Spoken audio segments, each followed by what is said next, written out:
আজ আপনাদের সাথে সিম দিয়ে তৈরি দুর্দান্ত একটা নিরামিষ রেসিপি শেয়ার করছি। সিমের এই রেসিপিটা গরম ভাতের সাথে খেতে দারুণ লাগে। সব ভাত এটা দিয়েই খাওয়া হয়ে যাবে, অন্য কিছুর প্রয়োজন হবে না, এতটাই লোভনীয় হয়েছে এটা খেতে। রেসিপিটা বানানোর জন্য আমি এখানে 250 গ্রাম সিম নিয়েছি। সিমটাকে গোটা গোটা রেখেই রান্না করব। সিমের মাথাটা কেটে শিরাটা ফেলে দিতে হবে। সিমের দুদিকেই এই শিরাটা থাকে। শিরাগুলো ফেলে দিয়ে সিমটা ভালো করে জল দিয়ে ধুয়ে নিতে হবে। সিমগুলো ধুয়ে জলটা ঝরিয়ে নিলাম। এখন একটা প্যান গরম করে সরষের তেল দিয়ে দিলাম। তেলটা গরম করে নিয়ে অল্প একটু হলুদ দিয়ে দিচ্ছি। তারপর ধুয়ে রাখা সিমগুলো দিয়ে দিতে হবে। কোনো কিছু ভাজার সময় গরম তেলে একটু হলুদ দিলে তেল ছিটকানোর ভয় থাকে না, আর ভাজার সময় খুব সুন্দর একটা কালার চলে আসে। এখন সিমের সাথে 1/2 চা চামচ লবণও দিয়ে দিলাম। এতে করে সিমটা তাড়াতাড়ি ভাজা ভাজা হয়ে যাবে আর সিদ্ধও হয়ে যাবে।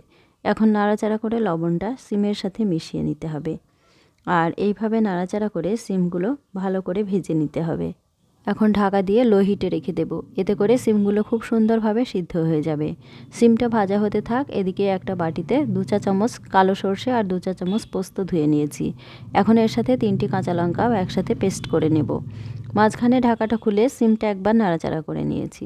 সিমগুলো নাড়াচাড়া করে এইরকম ভাজা ভাজা করে নিয়েছি, আর খুব সুন্দরভাবে সিদ্ধও হয়ে গেছে। এখন একটা প্লেটে তুলে নিচ্ছি। ওই প্যানেই আরও একটু সর্ষের তেল দিয়ে দিয়েছি, আর তেলটা সামান্য গরম হয়ে এলে অল্প একটু কালো জিরে দিয়ে দিলাম, আর 2টো চেরা কাঁচা লঙ্কাও দিয়ে দিলাম। কালো জিরে আর কাঁচা লঙ্কাটা একটু নাড়াচাড়া করে নিয়ে অল্প একটু লবণ আর সর্ষে পোস্তের যে পেস্টটা করে রেখেছিলাম ওটা দিয়ে দিলাম।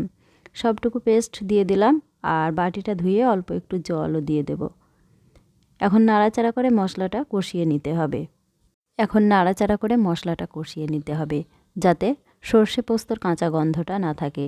1 মিনিট কষিয়ে নিয়ে দিয়ে দিলাম 1/2 চা চামচ হলুদ গুঁড়ো আর সামান্য একটু লাল লঙ্কার গুঁড়ো দিয়ে আবারও সব কিছু কষিয়ে নিতে হবে। তবে কে কতটা ঝাল খেতে পছন্দ করেন সেই বুঝেই ঝালটা দিতে হবে, কারণ সর্ষে পোস্ত বাটার সাথে ঝাল দেওয়া আছে।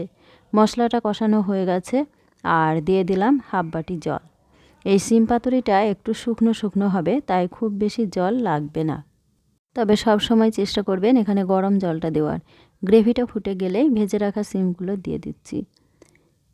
তারপর নাড়াচাড়া করে গ্রেভির সাথে মিশিয়ে নিতে হবে।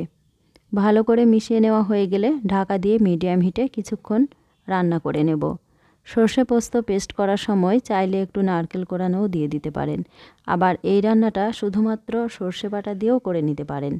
খেতে কিন্তু দারুণ লাগে। তবে নারকেল কোড়ানোটা না দিলেও সর্ষের তেল আর সর্ষে বাটাটা অবশ্যই দিতে হবে, না হলে রান্নায় সেই সেরা স্বাদটা আসবে না। এখন উপর দিয়ে একটু সর্ষের তেল ছড়িয়ে দিতে হবে, আর 2-3টি চেরা কাঁচা লঙ্কাও দিয়ে দিচ্ছি। এতে করে ফ্লেভারটা খুব সুন্দর আসবে। সামান্য একটু নাড়াচাড়া করে ঢাকা দিয়ে দিলাম। লো টু মিডিয়াম হিটে 2 মিনিট রান্না করে নেব। দেখুন সিম পাতুরির সুন্দর একটা কালার চলে এসছে, আর সিমগুলোও সিদ্ধ হয়ে গেছে, আর গ্রেভিটাও ঘন হয়ে গেছে। এখন নামিয়ে পরিবেশন করার পালা। গরম গরম ভাতের সাথে খেতে দুর্দান্ত লাগে। এভাবে সর্ষে পোস্ত দিয়ে সিমের রেসিপিটা বানিয়ে দেখবেন। সিমের গ্রেভিটা একদম সর্ষে ইলিশের মতোই টেস্টি হয়েছে, আর সিমগুলো তো খেতে অপূর্ব লাগে। সর্ষে ইলিশ তো সবার সাধ্যের মধ্যে থাকে না, তবে সর্ষে সিম বা সিম পাতুরি ইচ্ছে হলেই এইভাবে যে কেউ বানিয়ে নিতে পারেন। আশা করি আমার রেসিপিটি আপনাদের ভালো লেগেছে। ভালো লাগলে প্লিজ লাইক, কমেন্ট ও শেয়ার করুন, আর আমার ছোট্ট চ্যানেলটা সাবস্ক্রাইব করুন।